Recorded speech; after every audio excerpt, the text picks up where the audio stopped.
ایک حدیث سے میں تمام کے تمام عقائد بریلویہ کا رد کرتا ہوں. پہلے حدیث سنیں, حدیث اسرا وان ابن عباس رضی اللہ تعالی عنہما قال مات انسان كان رسول الله صلى الله عليه وسلم يعوده فمات بالليل فدفنوه ليلا فلما اصبح اخبروا فقال ما منعكم ان تعلموني قالوا كان الليل فكرهنا وكان الظلمة ان نشق عليه فاتى قبره وصلى عليه. رواه البخاری فی کتاب الجرائد. حضرت امام بخاری سے حدیث پاک ویسے کتاب الجرائد کے اندر راوی حضرت عبداللہ بن عباس ہے. حضرت عبداللہ بن عباس فرماتے ہیں کہ ایک آدمی بیمار تھا, نبی کریم صلی اللہ علیہ وسلم اس کی عیادت کے لیے جایا کرتا تھا. رات میں مر گیا, وہ رات میں لوگوں نے دفن کر دیا. ایک مسئلہ معلوم ہوا کہ آدمی رات کے اندر مر جائے تو رات کے اندر دفن کرنا جائز ہے. صرف 5 اوقات کے اندر مردے کو دفن نہیں کرنا چاہیے. 5 اوقات پہ, تفصیل کا موقع نہیں, علماء سے پوچھ لینا. تو رات کے اندر اگر مر جائے تو رات کے اندر دفن کرنا جائز ہے. 5 اوقات میں مردے کو دفن نہیں کرنا چاہیے. تو وہ رات کے اندر مر گیا, رات ہی کے اندر اس کو دفن کر دیا گیا. صبح جب ہوئی تو کہا کہ صحابہ کرام نے آ کر کے کہ اللہ کے رسول, وہ آدمی جو بیمار تھا اور آپ اس کی عیادت کے لیے جایا کرتے تھے, وہ آدمی تو مر گیا. صبح کے وقت صحابہ کرام نے بتایا. فلما اصبح اخبروه, جب صبح ہوئی تب صحابہ کرام نے آپ کو خبر دی کہ وہ آدمی جس کی عیادت کے لیے آپ جاتے تھے تو مر گیا اور ہم لوگوں نے اسے دفن کر دیا. نبی کریم صلی اللہ علیہ وسلم نے پوچھا, کہا ما منعکم ان تعلمونی, ارے تم لوگوں نے مجھے بتایا کیوں نہیں. دیکھیے, کیا علم غیب رکھنے والا یہ بات کہہ سکتا ہے کہ تم لوگوں نے مجھے بتایا کیوں نہیں؟ اس لیے کہ آپ تو صحابہ کرام سے پوچھ رہے ہیں کہ تم لوگوں نے مجھے بتایا کیوں نہیں. یہ حدیث بتا رہی ہے کہ علم غیب کا عقیدہ کسی بھی صحابی کا نہیں تھا. اچھا, اور دوسرے یہ کہ آپ نے فرمایا ما منعکم ان تعلمونی, تم لوگوں نے مجھے بتایا کیوں نہیں. اس سے پتا چلا کہ آپ کو غیب کا علم. دوسرے, آپ حاضر و ناظر بھی نہیں ہے, اس لیے کہ اگر آپ ہر جگہ حاضر و ناظر ہوتے تو اس کو, وہ مر رہا تھا آپ کو معلوم ہوتا, وہ نہلایا جا رہا تھا معلوم ہوتا, اسے قبر میں دفن کیا جا رہا تھا آپ کو معلوم ہوتا, اور جو کہتے ہیں کہ قبر میں بھی آپ کو دکھایا جاتا ہے آپ وہاں بھی ہوتے. نبی کریم صلی اللہ علیہ وسلم کا یہ کہنا کہ تم لوگوں نے مجھے بتایا کیوں نہیں, یہ آپ کے حاضر و ناظر نہ ہونے کی دلیل ہے. تو علم غیب آپ کو نہیں, آپ حاضر و ناظر بھی نہیں. اچھا, کہا کہ تم لوگوں نے مجھے بتایا کیوں نہیں, رات میں بتا دیتے. کہا کہ اللہ کے رسول رات تاریک تھی, رات تاریک. اب میں آپ سے ایک بات بولتا ہوں, یہاں لفظ استعمال کیا گیا وکان ظلمتن, ظلمتن, رات تاریک تھی. بتائیے جو آدمی سراپا نور ہو, نور کو تاریکی سے کیا ڈر؟ اگر آپ نور سے بنے ہوئے ہوتے تو پھر آپ کو تاریکی سے کیا ڈر ہوتا؟ پتہ یہ چلا کہ صحابہ کرام کا عقیدہ یہ تھا کہ آپ نور کے بنے ہوئے نہیں, آپ صرف نور ہدایت ہے. آپ کو تاریکی سے اسی طریقے سے نقصان ہوتا تھا جیسے عام لوگوں کو تاریکی سے نقصان ہوتا ہے کہ آدمی تاریکی میں کہیں پھسل کے گر جائے وغیرہ. آپ دیکھ رہے ہیں, آپ فاتا قبر وہ صلی اللہ علیہ, پھر آپ پوچھ رہے ہیں اس کی قبر کا ہے, دلونی والا قبر ہے, آپ کو اس کی قبر بھی معلوم نہیں ہے. آپ پوچھ رہے ہیں اس کی قبر بتاؤ, بتا دیں یہ قبر ہے. آپ آئے اور آپ نے وہاں نماز جنازہ پڑھی. اس کا مطلب جو نماز جنازہ نہ پڑھ سکے اکیلا بھی قبر کو سامنے کر کے نماز جنازہ پڑھ سکتا ہے. یہ مسئلہ بھی معلوم ہوا. عالم الغیب ہونے کا رد ہوا, حاضر و ناظر ہونے کا رد ہوا, اور آپ کے نور ہونے کا رد ہوا. آپ نور ہدایت ہیں, نور مجسم نہیں ہے, لہذا نور مجسم کا عقیدہ کسی بھی صحابی کا نہیں ہے, اور یہ قرآن کا بھی عقیدہ نہیں, حدیث کا بھی عقیدہ. مورٹس کی بات آ گئی ہے. اب دیکھیے, لاشوں کے اکڑ جانے کا معاملہ میڈیکل سائنس کو بہت بعد میں معلوم ہوا کہ کتنے گھنٹے کے بعد ایسا ہوتا ہے, اور کہاں سے یہ رائگر مورٹس شروع ہوتا ہے. یہ میڈیکل فیکٹ ہے کہ رائگر مورٹس آئی لیڈز سے شروع ہوتا ہے, یہاں سے, پلکوں سے. ہاں, اور یہ حدیث سے ثابت ہے. حدیث اس طرح وان ابی سلمۃ رضی اللہ وان ام سلمۃ رضی اللہ تعالی عنہا قالت دخل رسول اللہ صلی اللہ علیہ وسلم على ابی سلمۃ وقد شق بصره فاغمزه ثم قال ان الروح اذا قبض تبعه البصر. رواہ ابن ماجہ فی کتاب الجنائز. حضرت امام ابن ماجہ رحمہ اللہ اس حدیث پاک کو ابن ماجہ شریف کتاب الجنائز کے اندر لائیں, روایت صحیح ہے. حضرت ام سلمہ فرماتی ہیں کہ ابو سلمہ کا انتقال ہو گیا. نبی کریم صلی اللہ علیہ وسلم آئے, دیکھا کہ یہ مر چکے ہیں لیکن آنکھیں بھی کھلی ہوئی. کسی نے ان کی آنکھیں نہیں بند کی تھی. وَقَدْ شَقَّ بَصَرُهُ, ان کی آنکھیں کھلی ہوئی تھی, پھٹی ہوئی تھی. وَقَدْ شَقَّ بَصَرُهُ, آنکھیں پھٹی ہوئی تھی. نبی کریم صلی اللہ علیہ وسلم نے پہنچتے ہی فَأَغْمَزَهُ, ان کی آنکھیں بند کر دی. اس کا مطلب یہ ہوا کہ اگر آدمی مردے کے پاس پہنچے اور آنکھیں کھلی دیکھے تو سنت یہ ہے کہ اس کی آنکھیں ڈھانپ دے, بند کر دے. نبی کریم صلی اللہ علیہ وسلم نے حضرت ابو سلمہ کی آنکھیں بند کر دی. فَأَغْمَزَهُ, بند کر دیا آپ نے. ثم قال, پھر آپ نے ایک ضابطہ بتایا کیا؟ ان الروح اذا قبض، جب روح قبض کی جاتی ہے تو تبعہ البصر، تو آنکھ اس کا پیچھا کرتی ہے. کہا جا رہی ہے یہ آنکھ اس وجہ سے کھلی رہتی ہے کہ یہ روح کا تعاقب کرتی ہے. جب یہ روح نکل کر کالبد خاکی سے نکلتی ہے، جسد عنصری سے باہر نکلتی ہے، تو آنکھ اس کا تعاقب کرتی ہے، اس کا پیچھا کرتی ہے. یہ حدیث سے ثابت ہے. نبی کریم صلی اللہ علیہ وسلم نے آنکھیں کیوں بند کی؟ کیا اشارہ اس بات کی طرف نہیں کہ حدیث سے بھی ثابت ہے کہ رائگت مورٹس آئی لیڈ سے شروع ہوتا ہے، آنکھ سے، پلکوں سے.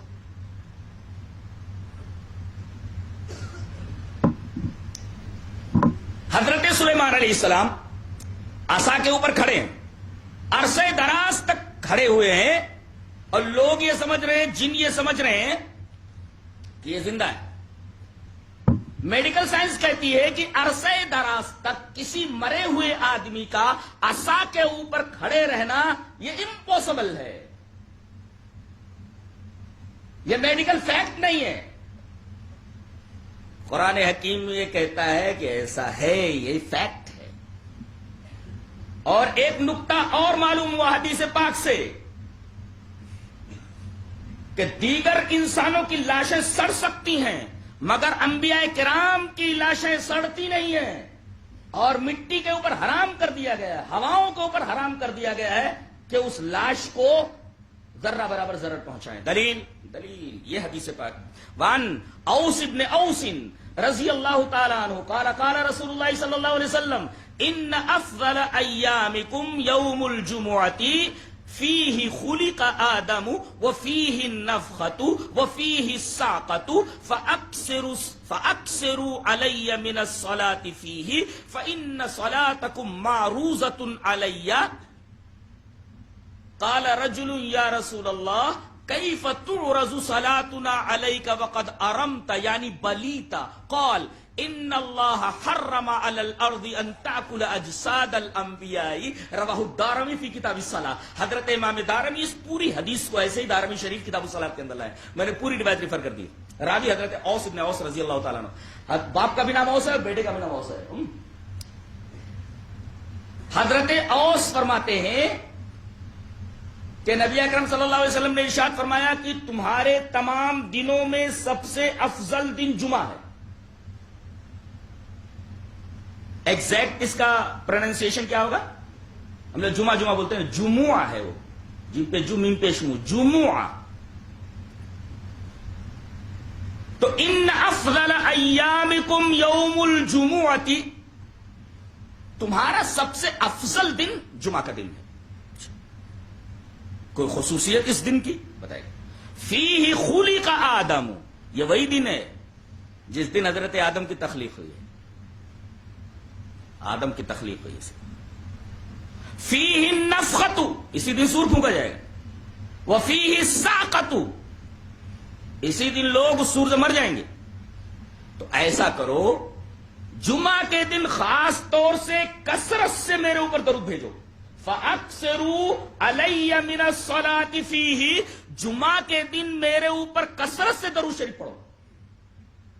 کیوں؟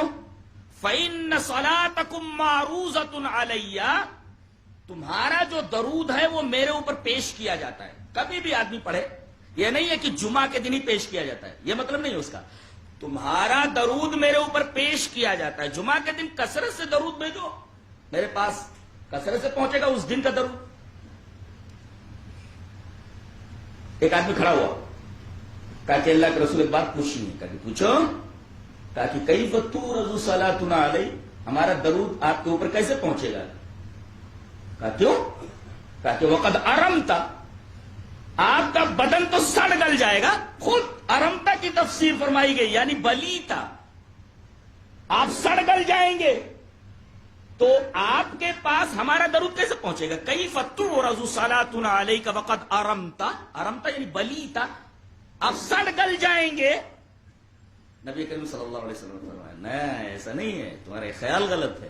ان اللہ حرم علی الارض ان تاکل اجساد الانبیاء، اللہ تبارک و تعالی نے زمین کے اوپر حرام کر دیا ہے کہ وہ نبیوں کی لاشوں کو کھائے. اور ایک نقطہ اور بھی معلوم ہوا کہ انبیاء کرام کے ساتھ یہ معاملہ خصوصی ہے، بعض صالحین کے ساتھ بھی یہ معاملہ ہوتا ہے. جی حضرت عمر رضی اللہ تعالیٰ عنہ کے زمانے فتح الباری میں ایک واقعہ ہے، حافظ ابن حجر نے لکھا ہے کہ کھدائی چالو کی اور اس کھدائی کے دوران ایک لاش سامنے آ گئی.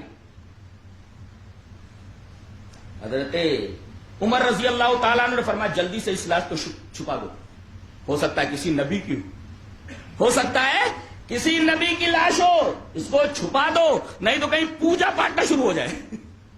لوگوں کو کیا چاہیے؟ لوگوں کو کیا چاہیے؟ دین کی آڑ میں، دینداری کی آڑ میں دکانداری، یہ تو پہلے سے چلتی چلی آ رہی ہے. تو جلدی سے چھپا دو، کہیں پوجا پاٹ نہ شروع ہو جائے، یا آگے چل کر کے کہیں یہ شرک کا مرکز نہ بن جائے، شرک کا مظہر نہ بن جائے اور لوگ اللہ کو چھوڑ کر کے ان سے مانگنے لگے. چھپا دو جلدی سے. تو نقطہ یہ معلوم ہوا کہ انبیاء کرام کے اجساد کو، ان کے کالبد کو، ان کے اجسام کو مٹی نہیں کھاتی ہے، ہواؤں کا ان کے اوپر کوئی اثر نہیں ہوتا ہے، ان کی لاشوں کے اوپر رائگر موٹس نہیں ہوتا. یہ فرق ہے عام انسانوں کی لاشوں پر اور حضرات انبیاء کرام کی لاشوں کے اوپر.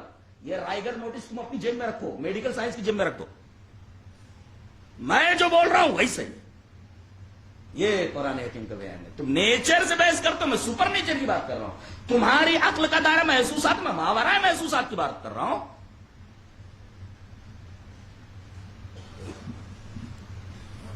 ہم نے اس واقعے سے یہ ثابت کرنے کی کوشش کی ہے کہ عقل ہمیشہ نقل کے تابع ہونی چاہیے، اس لیے کہ عقل غلطی کر سکتی ہے مگر نقل معصوم ہو، اس سے غلطی نہیں ہوتی. لہذا غیر معصوم کو معصوم کے تابع ہونا چاہیے، نہ کہ اس کا عکس کی معصوم غیر معصوم کے تابع ہو جائے. ساری دنیا میں فساد اسی وجہ سے ہے کہ، اور سارے اختلافات کی جڑ یہ ہے کہ غیر معصوم کو مطبوع بنا دیا گیا ہے اور معصوم کو اس کا تابع. اس کے بعد ایک بڑی پیاری بات کہی گئی، جس دنیا کے پیچھے ہم لوگ بھاگتے رہتے ہیں اس کی حقیقت بتائی گئی کہ دنیا کے اوقات کیا ہے. فرمایا گیا وَمَنْ مَنْ كَانَ يُرِيدُ الْعَاجِلَةَ عَجَّلْنَا لَهُ فِيهَا مَا نَشَاءُ. جو آدمی صرف دنیا چاہتا ہے تو ہم دنیا اسے اتنا دیتے ہیں جتنا ہم چاہتے ہیں. مَنْ كَانَ يُرِيدُ الْعَاجِلَةَ عَجَّلْنَا لَهُ فِيهَا مَا نَشَاءُ. اگر کوئی آدمی صرف دنیا مانگتا ہے تو ہم اس آدمی کو اتنی ہی دنیا دیتے ہیں جتنا ہم چاہتے ہیں، اور جو کوئی ہم سے آخرت مانگتا ہے تو ہم اسے اتنا دیتے ہیں جتنا وہ چاہتا ہے. فرق، یہ فرق ہے ایک طالب دنیا میں اور ایک طالب آخرت میں. طالب دنیا کو اتنا ہی ملتا ہے جتنا اللہ چاہتا ہے، اس کی مرضی کے مطابق، اس کی طلب کے مطابق، اس کی ڈیمانڈ کے مطابق نہیں دیا جاتا. تو طالب دنیا کو اتنا دیا جاتا جتنا اللہ چاہتا، اور طالب آخرت کو اللہ اتنا دیتا جتنا بندہ چاہتا ہے، جتنا طالب آخرت چاہتا ہے. یہ فرق ہے ایک طالب آخرت اور ایک طالب دنیا میں. من کان یرید العاجلۃ عجلنا له فیہا ما نشاء لمن نرید. اس کے بعد یہ فرمایا گیا ومن اراد الآخرۃ وسعى لها سعیها وهو مؤمن فاولئک کان سعیهم مشکورا. جو آخرت چاہتا ہے تو جتنا چاہے وہ آخرت سے اپنا حصہ لے لے. اس کے بعد بتایا گیا کہ کوئی عمل اللہ کی بارگاہ میں قبول کب ہوتا ہے؟ جب 3 شرطیں پائی جائیں، 3 کنڈیشنز. جب 3 شرطیں پائی جائیں گی تو عمل اللہ کی بارگاہ میں قبول ہوگا.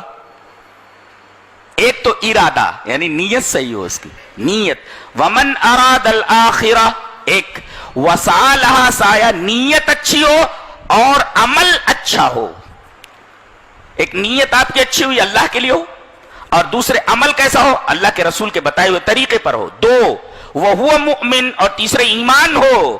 اس لیے کہ ایمان تو اصل ہے، تو گویا کہ ایمان ہونا، ایمان کے بعد نیت ہونا، نیت یعنی اللہ کے لیے ہونا، اور تیسرے یہ کہ عمل ہونا، اور یہ عمل جس طرح رسول نے بتایا، اللہ نے بتایا ویسے عمل کرنا، ایمان، اچھی نیت اور عمل خالص یعنی کتاب و سنت کی روشنی میں کیا گیا عمل، یہ تین شرطیں اگر پائی جاتی ہیں تو عمل مقبول ہوگا۔ من اراد الاخرہ، ارادہ سے نیت، وسالہ سایہ سے عمل، اور وہ مومن سے ایمان، یہ تین چیزیں کسی عمل کی قبولیت کے لیے شرائط کا درجہ رکھتی ہیں۔ دلیل اس طرح، وان ابن عباس رضی اللہ تعالی عنہما قال تلیت هذه الآیت عند رسول اللہ صلی اللہ علیہ وسلم یا ایها الناس کلوا مما رزقکم اللہ حلالا طیبا فقام سعد بن ابی وقاص رضی اللہ تعالی عنہما فقال یا رسول اللہ ادعو اللہ ان یجعلنی مستجاب الدعوة فقال له النبی صلی اللہ علیہ وسلم یا سعد اطب مطعمک تکن مستجاب الدعوة فوالذی نفس محمد بیدہ ان العبد لیقذف اللقمة الحرام فی جوفہ ما یتقبل منہ عمل 40 یوما وایما عبد نبت لحمہ من السحت او الربا فالنار اولی بہ، رواہ الطبرانی فی المعجم الاوسط، اور یہ روایت حسن لغیرہ ہے علامہ البانی کی تحقیق کے مطابق۔ حضرت ابن عباس فرماتے ہیں کہ نبی کریم صلی اللہ علیہ وسلم کے سامنے یہ آیت کریمہ تلاوت کی گئی، تلیت هذه الآیت عند رسول اللہ صلی اللہ علیہ وسلم، رسول اللہ صلی اللہ علیہ وسلم کے پاس یہ آیت پڑھی گئی، کون سی؟ یا ایھا الناس کلوا مما فی الارض حلالا طیبا، اے لوگو اللہ نے جو تمہیں حلال روزی دی ہے، طیب روزی دی ہے، وہ کھاؤ۔ اتنے میں ایک صحابی ہیں حضرت سعد بن ابی وقاص، وہ کھڑے ہوئے، فقام اسٹینڈ اپ، اسٹوڈ اپ، کھڑے ہو گیا، اور اللہ کے رسول ایک ریکویسٹ ہے، ایک بات بولنی ہے، کہا بولو، کہا کہ ادعو اللہ ان یجعلنی مستجاب الدعوۃ، آپ میرے لیے دعا فرما دیں کہ میں مستجاب الدعوات ہو جاؤں۔ مستجاب الدعوات کا مطلب سمجھتے ہیں؟ میں جو دعا کروں اللہ قبول کر لے۔ پروین شاکر کا ایک شعر یاد آیا، بہت پیارا ہے، چراغ طاق تمنا میں رکھ کے بھول گئی، چراغ طاق تمنا میں رکھ کے بھول گئی، دعا وہ مانگ رہی تھی جو مستجاب نہ ہو۔ انہوں نے کہا کہ اللہ کے رسول دعا ایسی کر دیجئے کہ میں مستجاب الدعوات ہو جاؤں، میں جو دعا کروں مستجاب ہو جائے بارگاہ الہی میں، کوئی دعا بارگاہ الہی سے ریجیکٹڈ نہ ہو، قبول کر لی جائے۔ اس سے ایک مسئلہ معلوم ہوا، کیا؟ کسی سے کہہ سکتے ہیں آپ کہ میرے لیے یہ دعا کر دیجئے، اللہ سے میرے لیے یہ دعا کر دیجئے، لیکن اس آدمی کا زندہ رہنا ضروری ہے، اس آدمی کا بھائی وہ بات کو واضح کر دینا ضروری ہے نا، نہیں تو آدمی کچھ کا کچھ سمجھ لے۔ یہاں حضرت ابن عباس رضی اللہ تعالی عنہ کی جو یہ روایت ہے، سعد ابن ابی وقاص نبی سے کہہ رہے ہیں، اور نبی آپ کے سامنے ہے کہ اللہ کے رسول ادعو اللہ، اللہ سے آپ دعا کر دیجئے۔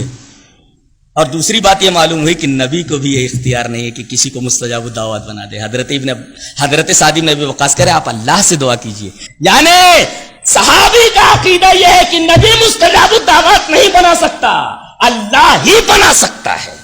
تو دو مسئلے معلوم ہوئے، کسی مسلمان سے، کسی مومن سے کہا جا سکتا ہے میرے لیے دعا کر دیجئے، میری طبیعت ٹھیک نہیں ہے، میں ذرا پریشان حال ہوں، میرے لیے یہ پرابلم سے میرے یہ تکلیفیں ہیں، تو میرے لیے آپ اللہ سے دعا کرتے ہیں، ایسا کہہ سکتے ہیں آپ، کسی اچھے آدمی سے دعا کر دیجئے آپ میرے لیے۔ لیکن یہ عقیدہ ہو کہ مصیبت وہی دور کرتا ہے، وَإِن يَمْسَسْكَ اللَّهُ بِضُرٍّ فَلَا كَاشِفَ لَهُ إِلَّا هُوَ، یہ عقیدہ ہونا چاہیے۔ تو انہوں نے کہا کہ اللہ کے رسول ایک ریکویسٹ ہے، کہا بولو، کہا کہ ادعو اللہ ان یجعلنی مستجاب الدعوۃ، آپ اللہ سے یہ دعا کر دیں میرے لیے کہ میں مستجاب الدعوت ہو جاؤں، جو دعا کروں قبول ہو جائے۔ اللہ کے رسول صلی اللہ علیہ وسلم نے فرمایا میں تو یہ نہیں کر سکتا، ایک نسخہ بتا رہا ہوں، تم نسخہ خود استعمال کر لو، مستجاب الدعوت ہو جاؤ گے۔ کہا کہ اللہ کے رسول ایسی بات ہے، جلدی سے بتائیے وہ نسخہ کون سا ہے؟ اللہ کے رسول نے کہا وہ نسخہ ایک ہی بات ہے، یا سعد، اے سعد، اطب مطعمک، بس اپنی روزی کو پاک کر لے، تکن مستجاب الدعوت، تو مستجاب الدعوت ہو جائے گا۔ ایک ہی کام کرنا ہے، اگر ہر دعا اللہ سے قبول کروانی ہے اور آپ یہ چاہتے ہیں کہ میری کوئی دعا پارگاہ الہی سے ریجیکٹڈ نہ ہو، تو آپ کو ایک کام کرنا ہے مستجاب دعوت بننے کے لیے، اطب مطعمک، اپنی روزی کو پاک کر لو، مستجاب دعوت ہو جاؤ، تکن مستجاب دعوت۔ اس کے بعد آپ نے ایک عجیب بات فرمائی،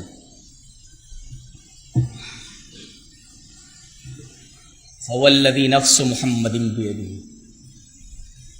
قسم ہے اس ذات کی جس کے ہاتھ میں محمد کی جان ہے، بے شک وہ بندہ لَيَقْذِفُ اللُّقْمَةَ الْحَرَامَ فِي جَوْفِهِ، اپنے پیٹ میں ایک حرام لقمہ ڈالتا ہے تو مَا يُتَقَبَّلُ مِنْهُ عَمَلُ 40 يَوْمًا، تو 40 دن کا عمل قبول ہی نہیں ہوتا۔ چلیے جناب، آپ مسجد میں جائیے 40 دن تک نماز پڑھیے 5 وقت کی، اور آپ کے پیٹ میں حرام رزق موجود ہے، 40 دن آپ کی نماز نہیں ہوئی، اس کے بعد ایک لقمہ کھا لیجئے، پھر پڑھتے رہیے، ایک بھی نماز قبول نہیں۔ اب روزے کا مہینہ آ رہا ہے، اب بغیر حلال اور حرام کی تمیز کیے بغیر افطار ہے، سحری ہے، اور ساری چیزیں ہیں، اگر آپ کو حلال و حرام کی تمیز نہیں ہے تو یہ مہینے کا روزہ بھی گیا آپ کا، صرف بھوکا رہنا ہوا۔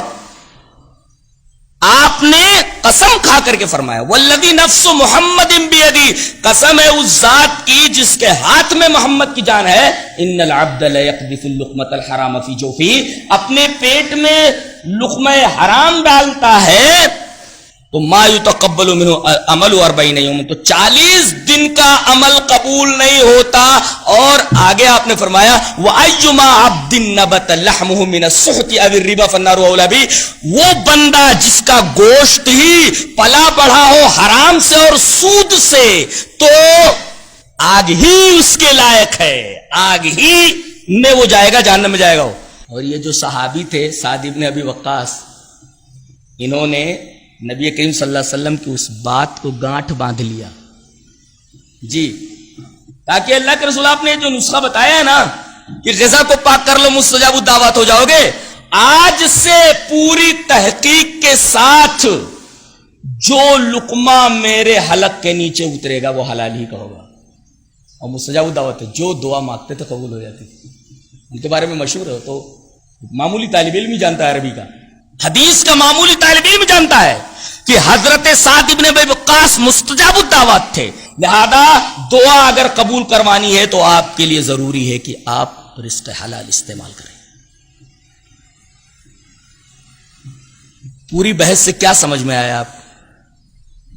جتنی بھی نیکیاں ہیں، نماز ہو، روزہ ہو، صدقہ و خیرات ہو، عبادات ہو، ساری کی ساری گھوم پھر کر کے اسی پوائنٹ پر آ کر رک جاتی ہیں، رزق حلال کے اوپر۔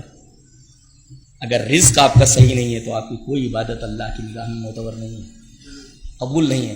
ان اللہ طیب لا یقبل الا طیبا، ہماری توجہ زیادہ نماز کے اوپر، ہماری توجہ زکوٰۃ کے اوپر، ہماری توجہ روزوں کے اوپر، ہماری توجہ حج کے اوپر، تو آج ایک فیشن بن گیا ہے، ایک ٹور کی طرح ہو گیا ہے، بس جب چاہ رہے ہیں سیٹ جی چلے جا رہے ہیں۔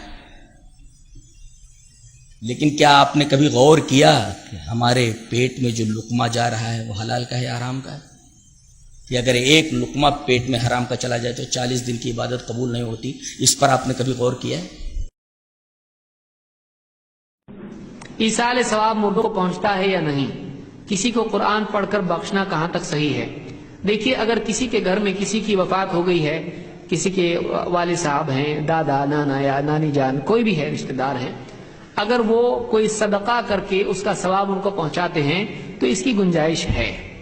جیسے کوئی آدمی کسی غریب کو کھانا کھلائے اور نیت یہ کرے کہ اللہ، یہ جو کھانا میں نے فلاں غریب کو کھلایا ہے اس کا ثواب ہمارے فلاں رشتہ دار کو پہنچا دے، ہمارے دادا جان ہے اس کو پہنچا دے، تو ایسا کرنے میں کوئی حرج نہیں ہے۔ لیکن قرآن پڑھ کے بخشنا یہ ثابت نہیں ہے۔ اللہ کے نبی صلی اللہ علیہ وسلم کے زمانے میں صدقہ کر کے ایصال ثواب تو ہوتا تھا، لیکن قرآن پڑھ کے بخشنا، ذکر کر کے بخشنا یا نماز پڑھ کے بخشنا، اس طرح کا ثواب نہیں پہنچایا جاتا تھا۔ تو یہ فرق یاد رکھیں کہ ایصال ثواب کے لیے